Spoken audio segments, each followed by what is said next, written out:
দুদিন লেপচা জগতে West Bengal forest development কর্পোরেশনের দারুণ সুন্দর বাংলো আর অসাধারণ পরিবেশে কাটানো আর মেঘমুক্ত নির্মল আকাশে সারা জীবন মনে রাখার মতো সূর্যোদয় দেখার পর তৃতীয় দিন সকাল সকাল রওনা দিয়েছিলাম তিস্তা পেরিয়ে রামধুরার উদ্দেশ্যে।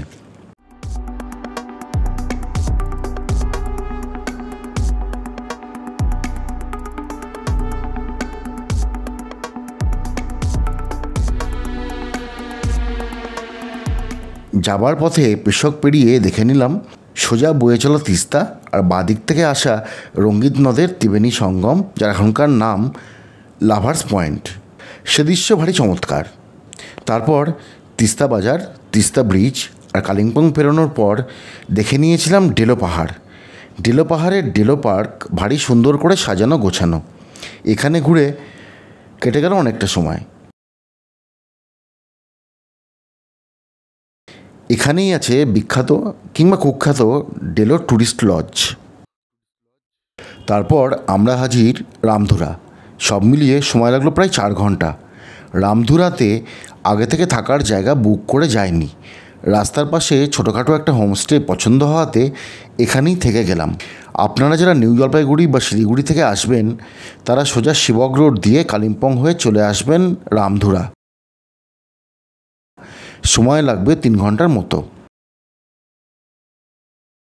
রাস্তা থেকে উঠে সেম ফ্লোরেই হচ্ছে এদের 4টে ঘর টোটাল। ছোটোখাটো সুন্দর। সবচেয়ে ভালো হচ্ছে যে সামনে এই একটা আছে ব্যালকনি, বসার জায়গাও আছে। এখানে বলে রাখি রামধুরার আসল নাম বার্মিক। রামধুরা এসে পৌঁছেছি। এই হচ্ছে আমাদের হোমস্টে।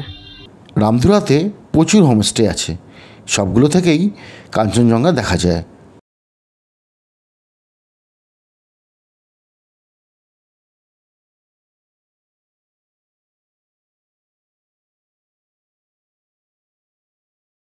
মোটে 4টে ঘর নিয়ে ছোট্ট, পরিচ্ছন্ন আর আন্তরিক পরিবেশের এই হোমস্টে।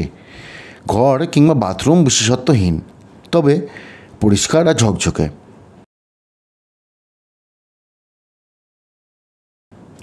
হোমস্টের নাম মাউন্টেন পাইন ভিস্তা।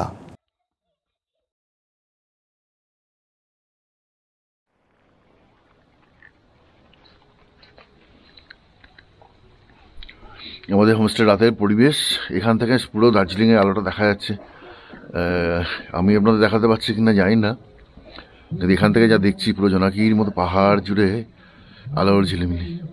অসাধারণ লাগছে এখান থেকে ব্যালকনিতে দাঁড়িয়ে। রামধুরাতে সবে ভোর হয়েছে আর এইখানটায় যে ব্যালকনি এদের, এখান থেকেই দেখা যায় সুন্দর কাঞ্চনজঙ্ঘা।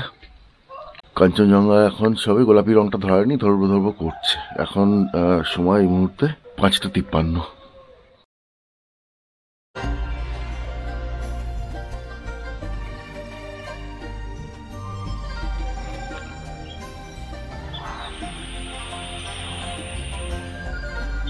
পরদিন এক স্নিগ্ধ, পবিত্র, নামনা জানা পাখিরাখা ভোরে হোমস্টে বারান্দায় দাঁড়িয়ে কাঞ্চনজঙ্ঘার সূর্যোদয় দেখতে সে যে কী অপূর্ব লাগছিল তা ভাষায় বোঝাতে পারবো না।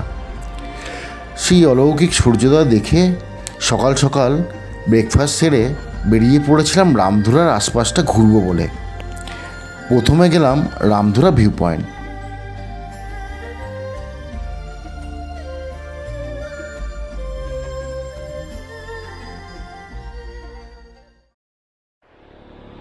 এটা হচ্ছে রামধুরা ভিউ পয়েন্ট, এই জায়গাটা।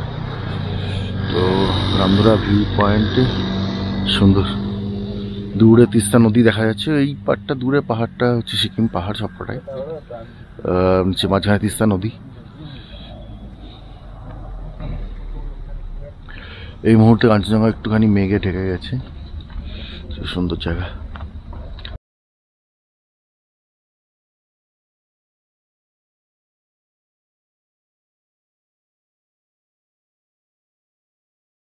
তারপর গেলাম সিলারিগাঁও। সিলারিগাঁও অসাধারণ সুন্দর। সিলারিগাঁও প্রচুর হোমস্টে এখানটাতেও।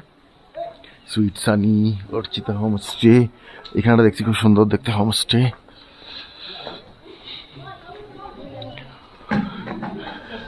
খুব একটা টুরিস্ট নেই এই সময়টা, ফাঁকা ফাঁকা, ভালোই জায়গাটা।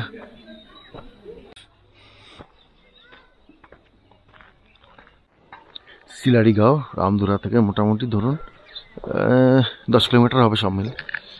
ভারী সুন্দর ছবির মতো। উপরে পাইন গাছ, নিচে অনেকগুলো হোমস্টে আছে, চারিদিকে ফুল।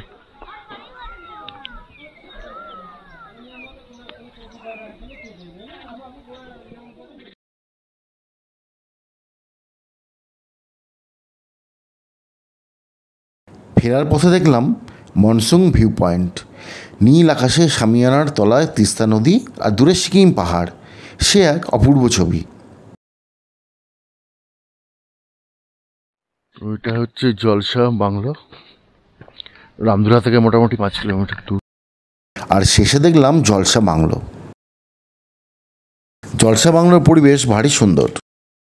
আপনারা এর সাথে রামধুরা থেকে দেখে নিতে পারেন ইচ্ছেগাঁও, পেডং প্রভৃতি জায়গাও।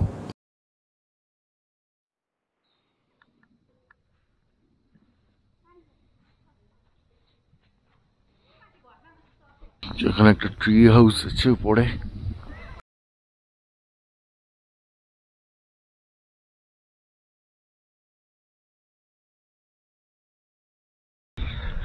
আর এখান থেকে তিস্তা নদীটা দেখা যায়। আবহাওয়া খুব সুন্দর, মনোরম আকাশ। পরদিন আবার বারান্দায় দাঁড়িয়ে সেই অলৌকিক সূর্যোদয় দেখা, তারপর ব্যাগ গুছিয়ে ঘরে ফেরার তোড়জোড়। আপনাদের সাথে দেখা হবে অন্য এক পর্বে।